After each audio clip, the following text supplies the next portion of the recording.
कितना revenue earn करते हो? सच तो कोई नहीं बोलता। किसी को अब आपसे टिप्स लेनी हो कि इंस्टाग्राम पे कैसे कोलैबोरेशन मिल जाए लोगों को? हर एक चीज़ इंस्टाग्राम फॉलोअर्स नहीं होते, कुछ कंटेंट क्रिएशन क्वालिटी नाम की भी एक चीज़ होती है, क्योंकि जिसके हैं 500 के फॉलोअर्स है, 1 मिलियन फॉलोअर्स है, फॉलोअर्स को भी पता है कि सब पेड है। तो आपने इंस्टाग्राम की मदद से अपना खुद का बिजनेस भी एक्सपेंड किया है? हाँ, मैंने स्टार्ट वहीं से किया। अब मेरे साथ एक इंसिडेंट हुआ लास्ट मंथ। फ्लिपकार्ट पे है 10 डे रिप्लेसमेंट का टाइम है। ऑर्डर डिलीवर हुआ उसको 19 फेब के अराउंड ना, 9 डेज से प्रोडक्ट रखा, रीज़न दिया क्वालिटी इशू। मेरे पास प्रोडक्ट आया विद लिपस्टिक स्टेन, परफ्यूम की स्मेल, मतलब उन्होंने यूज़ किया प्रॉपर उसको एंड देन रिटर्न कर दिया। अगर कोई नया कंटेंट क्रिएटर है तो आप उसको क्या टिप्स एंड ट्रिक्स दोगे? पहले तो अपना कंटेंट ओरिजिनल रखो। ओके। सेकंड, डीमोटिवेट बिल्कुल नहीं होना। थर्ड, जितने लोग भी टॉन्ट मारे, यहाँ से सुनो, यहाँ से निकाल दो। ओके।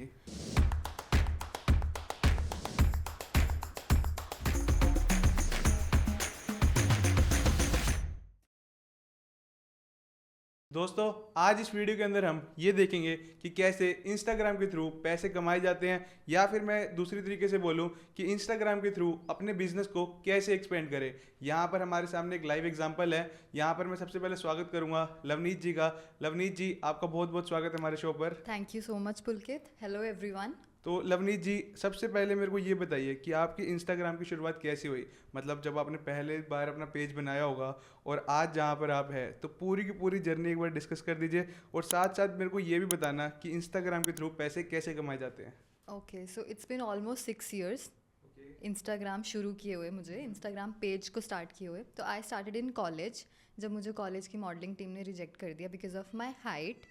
तो I was like I want to do something, क्योंकि हर एक लड़की को आई थिंक एक टीनेज में तो शौक होता है ना, to look good, click pictures and modelling करने का। तब इंस्टाग्राम स्टार्ट किया था।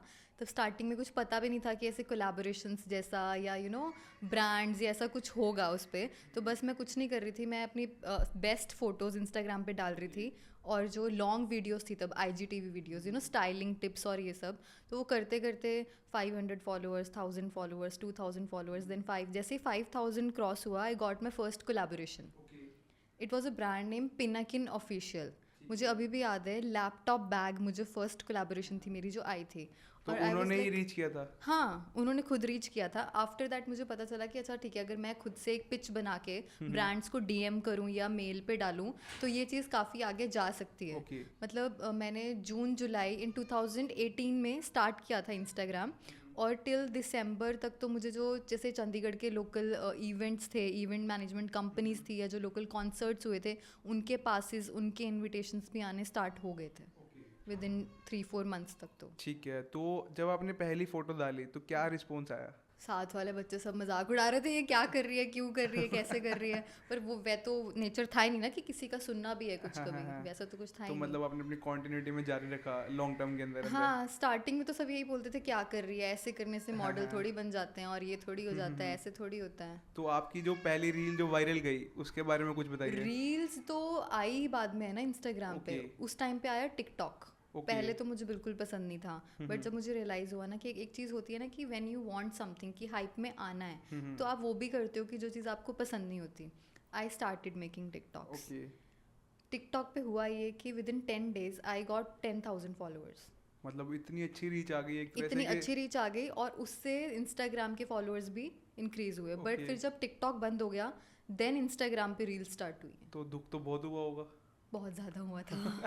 बहुत ज़्यादा लोग हुआ था। मजाक उड़ाते हैं टिकटॉक का हाँ। कि, बट जो एक्चुअल में क्रिएटर है जिसका टिकटॉक पे अकाउंट है और अच्छे खासे फॉलोअर्स हैं, जो लोग दुख मजाक तो, उड़ाते हैं ना, देखते भी वही हैं। हाँ ये बात भी है। ये पॉइंट है। तो फिर इंस्टाग्राम पे आपकी जो पहली प्रमोशन आई वो उसके बारे में कुछ बताइए। उन्होंने बस मुझे बोला कि we are sending you a product, और आपको इसको शूट करना है और हमारे ब्रांड को टैग करना है। तो वो मैंने वैसे ही किया। तो उसके बाद जैसे सेकंड कोलैबोरेशन आई, थर्ड आई, फोर्थ आई, फिर आए सारे, मतलब ना पेड में भी स्टार्ट हो गए। मैंने फिर एजेंसीज को खुद रीच आउट किया। ओके। जैसे ओपा है, अभी एक पीछे अभी बंद हो गया last year, SIM shopping app था एक। ओके। तो उसमें सिम क्रिएटर प्लेटफॉर्म था। वो ठीक लोग है। अपने ऐप पे वीडियोस, हम लोग उनके ऐप पे अपलोड करते थे। उनका बेसिक ये था कि जो कस्टमर बाय कर रहा है उसको प्रोडक्ट की एक ऑर्गेनिक वीडियो भी मिल जाए। ओके। तो उन लोगों ने क्या किया था कि वो 1 व्यू पे 1 रुपी के अराउंड इसे पे कर रहे थे। तो जितने व्यूज़ उनके उस पर, और उसके अकॉर्डिंग पेमेंट मिलेगी। अनफॉर्चुनेटली वो लास्ट ईयर बंद हो गया, बट ऐसे काफ़ी सारी हैं। ओके तो अगर किसी को अब आपसे टिप्स लेनी हो कि इंस्टाग्राम पे कैसे कोलैबोरेशन मिल जाए लोगों को, तो आप कैसे सजेस्ट करोगे? पहले तो अपना एक अच्छा सा पिच रेडी करो, जिसमें कि आपको ये बताना है कि ब्रांड आपसे क्यों प्रमोट करे। हर एक चीज़ इंस्टाग्राम फॉलोअर्स नहीं होते, कुछ कंटेंट क्रिएशन क्वालिटी नाम की भी एक चीज़ होती है। और अब तो इंस्टाग्राम पे कोलैबोरेटर का जो ऑप्शन है, तो अगर आपके बहुत ज़्यादा फॉलोअर्स नहीं हैं लेकिन आपको अपने ऊपर कॉन्फिडेंस है कि आप बहुत अच्छा कंटेंट क्रिएट करते हो, तो आप ब्रांड को रीच करो, अपनी सैम्पल वीडियोस भेजो, अपने लिंक्स शेयर करो।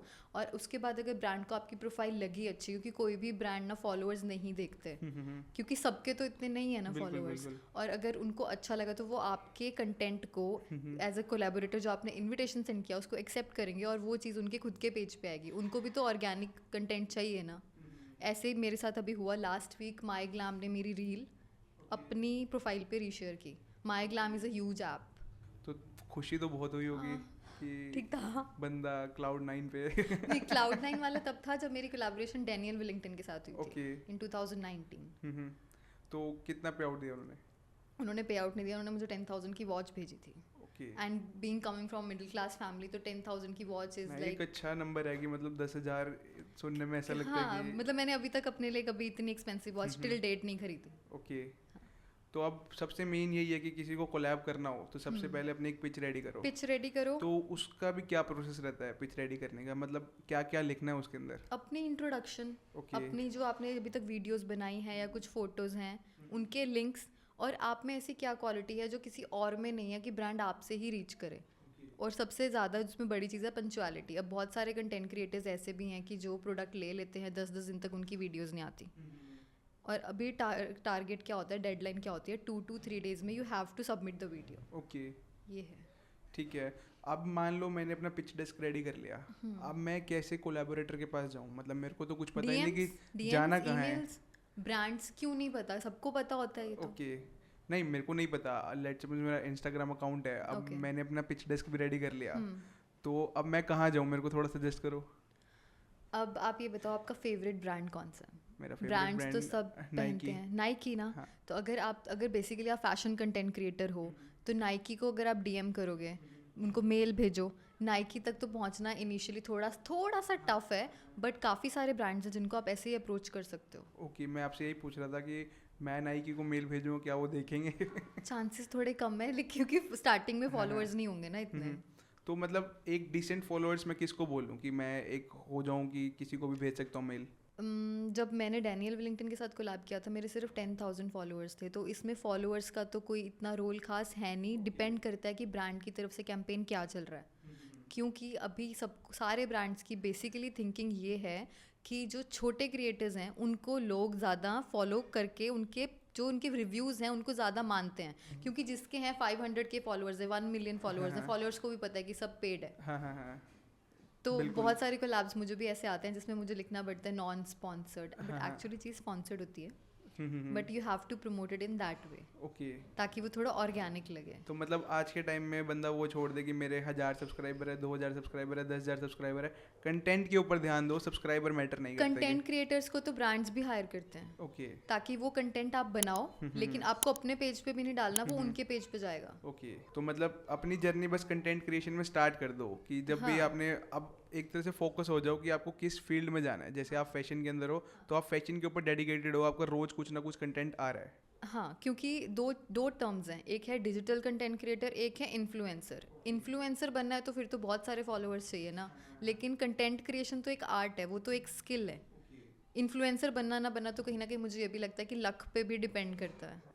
तो आपने इंस्टाग्राम की मदद से अपना खुद का बिजनेस भी एक्सपेंड किया है? हाँ, मैंने स्टार्ट वहीं से किया। ओके तो सबसे पहले एक बार अपने चैनल का नाम बता दो ताकि सबको पता चल जाए। मेरा इंस्टाग्राम हैंडल है mustaches_boys। ओके तो उस पर कितने फॉलोअर्स हो गए हैं? 33.5K हैं। ओके या ठीक है। तो अब आपने इस 33.5 के फॉलोअर से अपने जो अपना बिजनेस है उसको कैसे ग्रो किया? मतलब उस पूरी जर्नी को एक बार डिस्कस करते हैं। When I was in college like final year, तो तब मेरे को था कि मुझे ना फैशन में कुछ करना है। So along with my BTech I did a fashion diploma, fashion illustration में diploma also. So after that I wanted to start something like Indian wear and kurtas, basically आप जिसको लेमैन लैंग्वेज में बुटीक बोल सकते हो। तो बट उसके लिए भी फंडिंग्स तो चाहिए थी। तो मैंने बहुत छोटे स्केल से स्टार्ट किया कि मैंने अपने डिज़ाइन जैसे रेडी करवाए और अपने ही फ्रेंड सर्कल में एक शॉप है किसी की, वहाँ पे भेजे। तो वो विद इन 2 मंथ्स वो सारा स्टॉक सेल आउट हो गया।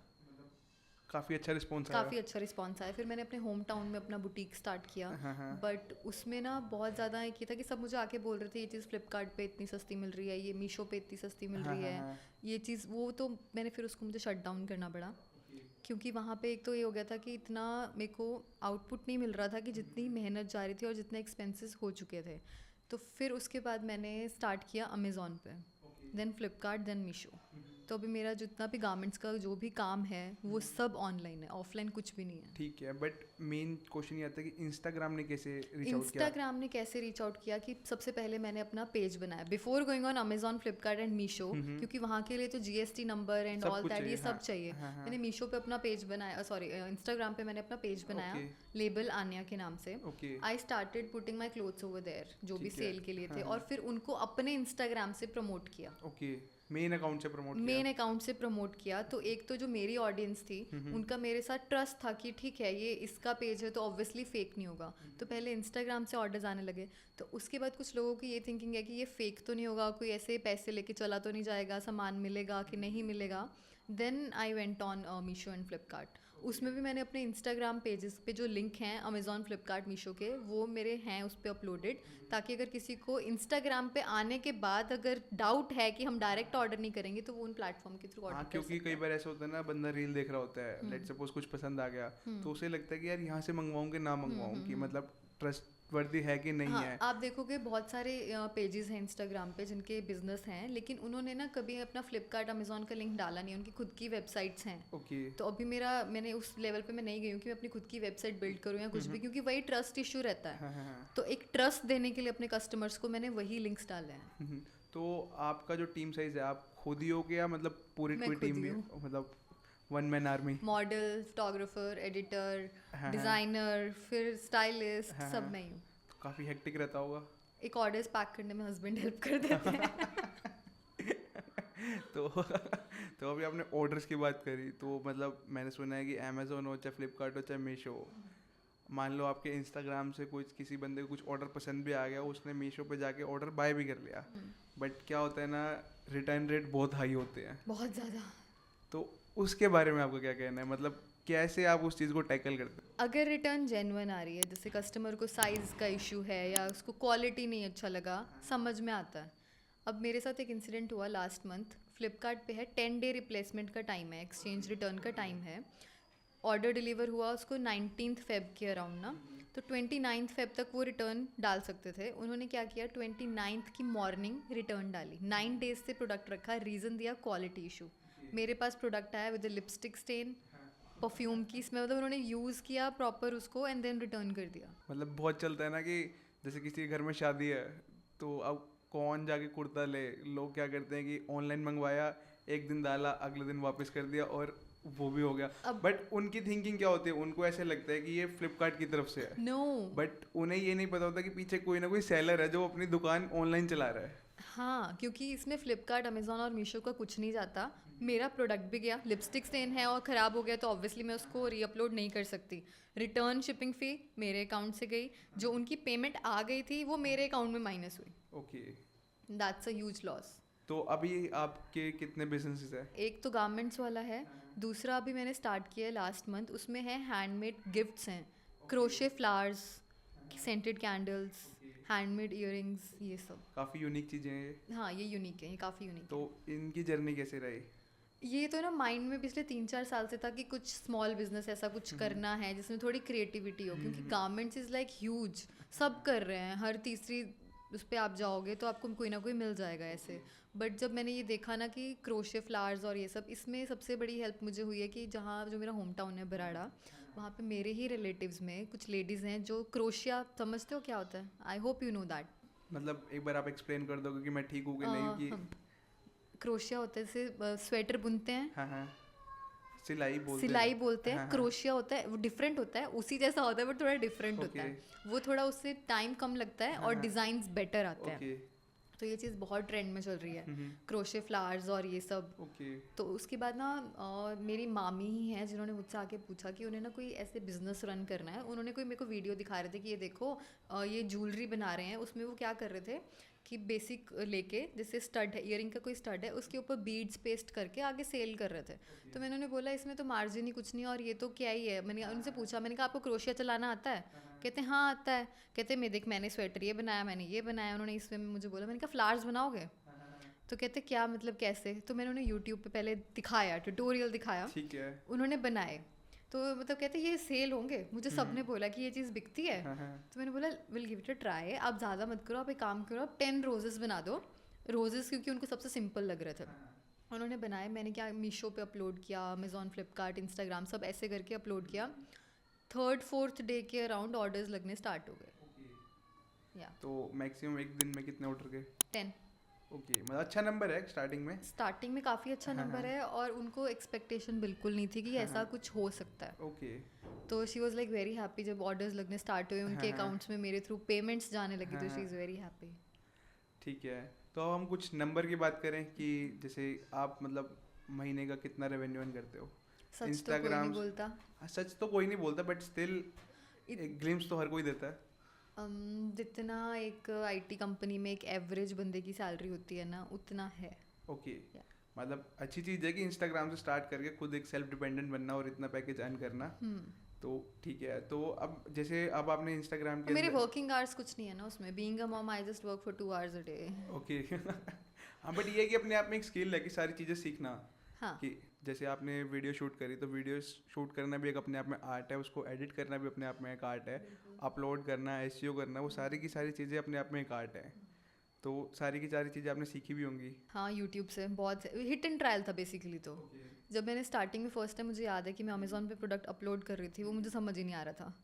उसमें कुछ थे टर्म्स थे, width of product, weight of product, and it was like number of products, number of मतलब how to measure. Then I put all that things in that form, but वो हुआ ही नहीं अपलोड। After that मेरे को 1 week के बाद Amazon के एक मैनेजर से कॉल आती है। They told me कि पहले आपको हमसे वेरीफाई कराना है, तब आप वो कर सकते हो। मैंने कहा मैं पागल हूँ, मैं 1 हफ्ते से उस चीज़ पे लगी हुई हूँ। तो ये ऐसे होता है कि जो हम अपलोडिंग भी हम करते हैं ना, उसमें भी कुछ चीज़ें आ जाती हैं कि काफ़ी ट्रिकी होती है, और वो चीज़ भी टाइम टेकिंग है। हाँ बिल्कुल, कि हर चीज कुछ ना कुछ डेली कुछ ना कुछ एक तरह से चुनौती आ जाना। हाँ, फिर अब उसको जैसे टैकल करना। फ्लिपकार्ट पे मैंने स्टार्ट अपलोडिंग, तो कहीं ना कहीं पे कोई ना कोई प्रॉब्लम हो जाएगी कि इसका इतना आपने यहाँ पे गड़बड़ हो गई है, यहाँ पे ये पिन नहीं डाला है, ये एसकेओ नंबर में गलत है, या कुछ ऐसा है। तो वो थोड़ी सी चीज़ें ट्रिकी हो जाती हैं, but in the end manage हो जाता है। ओके, तो अगर कोई नया कंटेंट क्रिएटर है जो इंस्टाग्राम को स्टार्ट कर रहा है और वो इंस्टाग्राम से पैसे कमाना चाहता है, तो आप उसको क्या टिप्स एंड ट्रिक्स दोगे? पहले तो अपना कंटेंट ओरिजिनल रखो। ओके। सेकंड, डीमोटिवेट बिल्कुल नहीं होना। थर्ड, जितने लोग भी टॉन्ट मारे, यहाँ से सुनो, यहाँ से निकाल दो। ओके। क्योंकि अगर लोगों की सुनोगे तो पता नहीं ना क्या ही होगा। मुझे अब तक बोलते हैं, like it's been more than 6 years now, तो अभी तक मुझे बोलते हैं कि ये प्रॉपर जॉब नहीं है, गेट अ जॉब, ये कुछ ऐसे नहीं होता है। टिल जब तक मैंने अपना बिजनेस नहीं स्टार्ट किया था, लोगों को लगता था कि मेरा काम नहीं है। बिजनेस स्टार्ट करने के बाद थोड़ी बहुत रिस्पेक्ट मिल जाती है, वो भी उन्हें समझाना पड़ता है कि अच्छा ऐसे भी बिजनेस होता है। उनको लगता है बिजनेस का मतलब एक शॉप लो, दिल्ली से सामान लाओ, बॉम्बे से सामान लाओ, डालो, 2 सेल्स गर्ल रखो, लोग आएंगे, खरीदेंगे और जाएंगे। उनको स्मॉल बिजनेस नहीं समझ में आता अभी, फ्रैंकली स्पीकिंग। और क्या टिप्स होंगी? ये तो थोड़ा मोटिवेशनल फैक्टर डाल दिया आपने। टिप्स और ये होंगी कि जो आप अपनी पिच बनाओगे, ब्रांड्स को भेजोगे, उसमें भी आपने एक पॉइंट ज़रूर ऐड करना है कि वाई यू। उसमें आपको बताना, पहले खुद पता होना चाहिए ना कि अगर कोई कंटेंट क्रिएशन स्टार्ट कर रहा है, उसको खुद पता होना चाहिए वो ये क्यों कर रहा है। सिर्फ इसलिए नहीं कि कैमरा के सामने बात करना पसंद है, सिर्फ इसलिए नहीं। ओके। कुछ रीज़न और भी होगा ना। ठीक है। अब जैसे मेरा डेडिकेशन फैशन था, लेकिन अभी भी मुझे जो ज़्यादा कोलैबोरेशन आती हैं वो आती हैं ब्यूटी ब्रांड्स की। ओके। तो उनको मैं अपने फैशन कंटेंट में मोल्ड करके देन आई पोस्ट। मतलब मैंने फैशन नहीं छोड़ा है। लोग डिमोटिवेट हो जाते हैं, उनको लगता है कि मेरे कुछ भी सब्सक्राइबर नहीं है, मैं क्या करूं, मैं छोड़ दूं। मतलब मेहनत लगती है। लेट्स सपोज मैंने आज स्टार्ट करा, 6 महीने बाद भी मेरे 2000 सब्सक्राइबर हैं। मतलब डिपेंड करते हैं, किसी के एक दिन में बूस्ट आ जाता है, किसी का 1 साल बाद बूस्ट आता है, बट लोग डिमोटिवेट हो जाते हैं। तो उस जर्नी के बारे में आप क्या? है ना, जो 2000 हैं उनके लिए डालो, वो तो देख रहे हैं ना, वो तो एक्सपेक्ट कर रहे हैं ना कि कुछ नया कंटेंट आएगा या कुछ भी ऐसा होगा, वो तो डालो। और प्लीज़ ट्रेंड्स को थोड़ा फॉलो करो। लोग बोलते हैं कि नहीं ये चीज़ ट्रेंडिंग में हम नहीं करेंगे, बहुत ज़्यादा हमारी ईगो भी आ जाती है कि उस चीज़ में ये तो सब कर रहे हैं कि नहीं। लेकिन अगर हाइप चाहिए तो कई बार ट्रेंड्स को फॉलो करना पड़ता है। अगर डांसिंग वीडियो का ट्रेंड है तो you have to do it. बिल्कुल। या तो ठीक है, अब हमने स्टार्टिंग में बात करी थी कि हमने पिच डेस्क बना लिया, अब जो भी आपका फेवरेट ब्रांड है उनको मेल कर दो, but being a content creator आप फेवरेट काफ़ी ब्रांड टाइम। भी नहीं, पहले तो आपको उसके लिए ब्रांड्स ढूंढने पड़ेंगे जो स्मॉल ब्रांड्स हैं, लाइक होम ग्रोन ब्रांड्स भी हैं। जैसे अगर मैं अपनी बात करूँ, जैसे मेरा ब्रांड है, और अगर मेरे को कंटेंट क्रिएटर चाहिए, वैसे अभी तक मैंने किसी की कोलैबोरेशन रिक्वेस्ट मैंने एक्सेप्ट भी नहीं की, मुझे भी आती हैं। तो उसके अकॉर्डिंग आप देखो कि कौन सा ब्रांड हायर कर रहा है उस टाइम पे। Okay, but being a content creator आप 6 साल से इस इंडस्ट्री में हो, तो आपको कुछ ना कुछ तो पता होंगे, तो कुछ कंटेंट क्रिएशन प्लेटफॉर्म हमारे साथ भी शेयर कर दो ताकि जो हमारी ऑडियंस है वो भी बेनिफिट उठा सके। श्योर। सबसे पहले तो OPA, OPA, OPA, it's a very good agency. यहाँ से आपको काफ़ी कोलैबोरेशन मिलेंगी और फॉलोअर काउंट का भी कुछ इतना इशू नहीं रहता है। बस कंटेंट क्वालिटी बहुत अच्छी होनी चाहिए और टाइम पे सब सबमिट होना चाहिए। बाटर भी मिलेंगी, पेड भी मिलेंगी। द गुड क्रिएटर को ये तो ऑलमोस्ट शायद सबको ही पता होगा। ओके। जो माई ग्लैम ब्रांड है, सिरोना है, इनकी जितनी मैक्सिमम कोलैबोरेशंस हैं वो द गुड क्रिएटर को से हैं। ओके। या एक क्रिएटर टैग है जो रिसेंटली अभी जिसके साथ मैंने भी स्टार्ट किया है, ये भी काफ़ी अच्छा है ब्रांड। ठीक है, थैंक यू ये शेयर करने के लिए। वैसे इन जनरल कोई शेयर करता नहीं है इन चीज़ों को, बट मतलब क्या होता है ना कि अगर आपने शेयर कर दिया और किसी को एक्चुअल में नहीं मिल रहे, मतलब कोलैबोरेशन मैंने मेल्स वही नहीं मिल बोला ना, रही। वो तो डिपेंड करता है ना कि एजेंसी या जो भी ब्रांड है या जो भी थर्ड पार्टी है बीच में, उनको भी तो आपका कंटेंट अच्छा लगना चाहिए ना। बिल्कुल। और जो उनकी टीम्स हैं वो भी हमारे जैसे, आपके मेरे जैसे ही लोग हैं। वो कोई ये नहीं है कि वो बहुत ज़्यादा फॉलोअर्स हैं या ऐसा कुछ है, ऐसा नहीं है। ओके। एक और टिप थी, जो आप जिस भी सिटी से बेस्ड हो, वहाँ के जैसे ब्रांड्स हैं, जैसे अगर रेस्टोरेंट हैं, कैफ़ेज़ हैं, या कुछ आपको लगता है कि कुछ बुटीक्स हैं, सबसे पहले उनको रीच आउट करो। पहले अपने एरिया में people should know what you are doing. चाहे वो एक्सेप्ट करें चाहे ना करें, रीच आउट ज़रूर करो, क्योंकि जब तक आप बात नहीं करोगे तो बात नहीं बनेगी। तो लवनीत जी, मेरे को एक चीज़ और बताइए, जैसे अभी हमने कोलैबोरेशन की बात करी, तो बीच में इंस्टाग्राम ने खुद का मतलब एडसेंस भी स्टार्ट किया था, मतलब मोनेटाइजेशन भी स्टार्ट की थी, बोनसेस, हाँ। तो अभी भी मिलते हैं क्या वो चीज़? नहीं, वो उन्होंने 2023 में ही बंद कर दिया था। ओके। लेकिन उससे भी कुछ क्रिएटर्स को तो काफ़ी अमाउंट आया, कुछ को थोड़ा कम आया। उसमें उनका था एल्गोरिदम ऐसी थी कि जब तक आपके कितने था उसमें, $30 तक ना, जब तक आपके $30 रीच हो रहे हैं तब तक तो वो आपके जो बहुत ज़्यादा अमाउंट बहुत जल्दी जल्दी बढ़ रहा है, बहुत जल्दी जितने भी व्यूज़ आ रहे हैं, $30 बड़ा जल्दी हो रहा था उसमें। लेकिन जहाँ पे $30 रीच हो गए ना, तो उसके बाद उनका जो अमाउंट था, जैसे 31 होने के लिए भी I think you needed more than 5,000-6,000 views on a reel, और वो सिर्फ रील्स के लिए था। ओके। तो मतलब अभी ऑनलाइन मोनेटाइजेशन तो इंस्टाग्राम ने बंद कर रखी है। गिफ्ट्स हैं वो, अगर कोई आपके बहुत ही डाई हार्ड फैन है, वो आपको कुछ अमाउंट सेंड करते हैं रील्स पे, तो वो इंस्टाग्राम आपको देगा। बट आई डोंट थिंक कि वो इतना बेनिफिशियल है। ओके। बेसिकली इंस्टाग्राम पे जो है जहाँ से आपको अर्निंग होगी वो स्पॉन्सरशिप्स ही हैं। ओके। या तो लवनीत जी, मेरे को एक चीज़ ये बताइए कि अभी हम जैसे ब्रांड कोलैबोरेशंस की बात कर रहे थे, तो कैसे हम जज करें कि जैसे किसी की कोलैबोरेशन मेल आई, वो फेक तो नहीं है? लेट सपोज मैंने कोई फेक मेल बना के आपको भेज दी, मैंने आपको कहा कि मेरे को एक वीडियो बना के दे दो, मैं आपको 5,000 रुपये दूंगा। आपने वीडियो बना के मेरे को दे दी, मैं कहा वीडियो तो आ गई, गए 5,000 भाड़ में। तो अब उस चीज़ को कैसे जज करेंगे? मतलब सबसे पहले तो जो भी आप पेड कोलैबोरेशन डन करोगे, do it on your mail.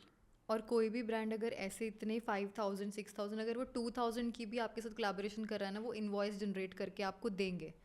और ये चीज़ तो फेक होती नहीं। आप उनका अकाउंट चेक करो, कितने क्रिएटर्स के साथ काम किया है, कितना खुद का ऑर्गेनिक कंटेंट है। और फेक अकाउंट्स की खुशबू वैसे भी अलग होती है, पता लग जाता है वो देख के। ओके। तो मतलब जैसे कि आपने बोला कि सबसे पहले उनके पेज पे जाके देखें कि उन्होंने कितने क्रिएटर के साथ कोलैब किया हुआ हाँ, और अगर कोई आपको ऐसे बोले ना कि बाटर कोलैब की बात करते हैं, पेड कोलैब तो सेकेंडरी हो गया। अगर कोई आपको बोले ना कि आप हमारा पेज ऐसे शेयर, और ओरिजिनल पेज है, फेक नहीं है, वो आपको बोलें कि आप ये हमारा प्रोडक्ट की ऐसे स्टोरी डाल दीजिए, 2 डेज़ में आपका प्रोडक्ट डिस्पैच हो जाएगा, वहाँ से स्टार्ट होती है प्रॉब्लम। ओके। क्योंकि अगर आप किसी के साथ बाटर कोलैब भी करते हो तो आपको, अगर तो कोई बहुत रिनाउंड एजेंसी नहीं है, जैसे गुड क्रिएटर को या ओपा या कुछ ऐसा आपने कभी नाम नहीं सुना, एलीव मीडिया टाइप्स, अगर ये नहीं है, कोई रैंडमली बोल रहा है कि अगर मैंने किसी क्रिएटर को बोला कि आप अपना ये मेरी पेज पे जो स्टोरी है ये शेयर कीजिए, 2 दिन के बाद आपको प्रोडक्ट डिस्पैच हो जाएगा, तो वो चीज़ मत करो, because they are not gonna send you anything. अगर कोई ब्रांड सेंड कर रहा है तो वो भी चाहेंगे ना कि आप एक अच्छे लेवल का कंटेंट उन्हें क्रिएट करके दो। वो सिर्फ इसलिए आपको मैसेज कर रहे हैं ताकि उनको आप उनकी स्टोरी डालो, उनको थोड़ा सा शाउट आउट मिल जाए and they will disappear, they will puff. Okay, तो क्या क्या चैलेंजेस आते हैं ब्रांड्स के साथ? लेट सपोज कोई जेन्युइन ब्रांड है, अब मान लीजिए आपका ही ब्रांड है, कोई जेन्युइन ब्रांड है, मैंने आपके साथ कोलैब किया, अब मैंने कोई रील बनाई, मैंने रील बना के आपको भेज दी, बट आपको पसंद नहीं आई, आपने बोला वापस चेंज करो, मैंने फिर बना के भेजी, फिर आपको चेंज करने के लिए बोला, फिर एक टाइम ऐसा आता है कि भाई छोड़ दे तू अपनी रील की, ऐसे ये मेरे साथ हुआ है। मैं ब्रांड का नेम नहीं डिस्क्लोज करूंगी किसके साथ हुआ है। मैं being a small content creator ना, कई बार मुझे ये फील होता है कि इन लोगों को ना बस वही चाहिए जो इन्हें चाहिए, मेरी क्रिएटिविटी कहाँ है। कई बार तो ऐसा भी हुआ है कि मैंने 4 बार रीशूट करके री एडिट करके वीडियो सेंड करी है over a silly reason. Your hair don't look nice over here, can you say that word again, lightning is not good, this is not good, can you do it again. अच्छा, सबसे बुरा ही होता है, I am so sorry Lovneet but brand ने end moment पे guideline थोड़ा change कर दिया, तो can you reshoot, and I am like यार क्या, क्यों। तो उस टाइम पे क्या करना चाहिए? मतलब छोड़ देना चाहिए कि और पैसे डिमांड करने चाहिए? Take a deep breath, give your best, do it. Okay, क्योंकि अगर आप और पैसे भी डिमांड करोगे तो ब्रांड नहीं प्रोवाइड करेगा। बट नहीं, मेरी मेहनत तो लगी है ना, एक वीडियो की बनाने की कॉस्टिंग भी होती है। उसको अवॉइड करने की चीज़ जो मैंने एक स्ट्रेटजी अब कर ली है वो ये है कि आप उनकी जो गाइडलाइंस हैं जो ब्रांड ने आपको भेजे उसको स्ट्रिक्टली फॉलो करोगे, वीडियो कभी रिजेक्ट नहीं होगा। ओके, मेरे साथ भी 1 या 2 बार ही ऐसा हुआ है, बाकी कभी कोई ऐसी प्रॉब्लम आती नहीं है। तो मतलब स्टार्टिंग में ब्रांड से पूछ लेना चाहिए कि आपको चाहिए क्या। हाँ, अगर कुछ ऐसे ब्रांड्स भी हैं ना जो मुझे कोई गाइडलाइन नहीं देते, वैसे तो 90% है जिनका एक पूरा एक आता है, पीपीटी आती है, ये चीज होनी चाहिए इसके हाँ अंदर। पीपीटी आती है एक, उसके अंदर उनका पूरा प्रोवाइडेड होता है विद रेफरेंसेस ओके, कि ऐसे ऐसे करना है। अगर कोई नहीं भी प्रोवाइड करता फिर भी मैं उनसे एक बार पूछ लेती हूँ कि बेसिकली व्हाट यू वांट, क्योंकि at the end of the day हम कंटेंट उनके लिए क्रिएट कर रहे हैं ना, तो मुझे उनसे पूछना पहले ज़रूरी है कि व्हाट दे वांट बेसिकली। तो आप इंस्टाग्राम को कैसे समझते हैं कि जैसे कोई स्मॉल बिजनेस है, तो स्मॉल बिजनेस को बूम करने के लिए आप इंस्टाग्राम को कैसा प्लेटफॉर्म समझते हैं? कि मतलब एक काफ़ी अच्छा प्लेटफॉर्म है कि यार ठीक ठीक है? काफ़ी अच्छा प्लेटफॉर्म है क्योंकि 90% लोगों को आप देखोगे अपने फ्री टाइम में वो लोग रील्स ही देख रहे होते हैं। आप भी ऐसे ही करते हो, शायद मैं भी ऐसे ही करती हूँ, सब ऐसे ही करते हैं। रील्स का ही ट्रेंड है और कितनी सारी शॉपिंग तो हम लोग रील्स पे देख के चीज़ें कर लेते हैं। तो पहले एक इंस्टाग्राम था जो फोटोज़ पे IGTVs या लाइव पे जाता था, बट आजकल सिर्फ रील्स का ट्रेंड है। तो अगर आपको अपना कोई भी प्रोडक्ट बूस्ट कराना है मार्केट में, उसके लिए ना मेक श्योर कि आप बहुत हाई क्वालिटी रील्स डालो, अपनी रील्स पे वर्क करो, क्योंकि एक रील भी अगर वायरल हो गया तो आपका ऑर्डर्स ना आने का सवाल ही नहीं होता। तो इंस्टाग्राम पे एड्स लगाने का भी ऑप्शन होता है, तो कभी आपने उस ऑप्शन को ट्राई किया? नहीं, मैंने उस ऑप्शन को ट्राई नहीं किया। ओके, क्योंकि मुझे ये लगता है कि जो रीच ऑर्गेनिक आएगी उसके लिए मुझे कहीं बूस्ट करने की ज़रूरत नहीं है। बट वो भी ऑर्गेनिक ही होता है। ऑर्गेनिक नहीं, उसमें ऊपर लिखा आता है स्पॉन्सर्ड। नहीं, स्पॉन्सर्ड तो जैसे हमने पे कर दिया, बट इंस्टाग्राम उन्हीं पर्सन को दिखाते हैं जो उस चीज़ को देखने के लिए मतलब रहते हैं। लेट्स सपोज मैं क्रिकेट का फैन हूँ, तो इंस्टाग्राम को पता है कि ये बंदा क्रिकेट की रील्स बहुत देखता है, तो पीछे से टैग लगा होता है क्रिकेट, जैसे आपने ऐड चलाई तो उसमें क्रिकेट की कीवर्ड डाला तो वो मेरे को ही दिखाएगा, ऐसे किसी को नहीं दिखाएगा, जो क्रिकेट लवर्स होंगे उन्हीं को दिखाएगा। तो एक तरीके से ये भी ऑर्गेनिक ही हुआ।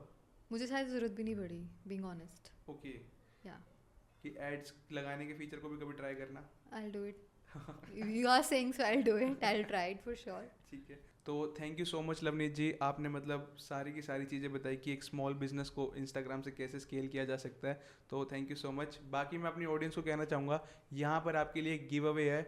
गिव अवे में आपको एक प्यारा सा गिफ्ट हैम्पर मिलेगा लवनीत जी की तरफ से। तो यहाँ पर सिर्फ आपको करना ही है कि आपको इनका जो भी इंस्टाग्राम हैंडल है उसको जाके फॉलो करना है और साथ ही साथ हमारे यूट्यूब चैनल को सब्सक्राइब करना है। बाकी जिसका भी कमेंट सबसे ज़्यादा अच्छा होगा, ये दोनों चीज़ें की होंगी, और साथ ही साथ जिसका भी कमेंट सबसे ज़्यादा अच्छा होगा हम उनको वो गिफ्ट हैम्पर दे देंगे। तो थैंक यू सो मच। इसके अलावा किसी का कुछ भी डाउट है इंस्टाग्राम की ग्रोथ से रिलेटेड तो आप नीचे कमेंट सेक्शन में पूछ सकते हैं। बाकी हम मिलते हैं नेक्स्ट वीडियो में।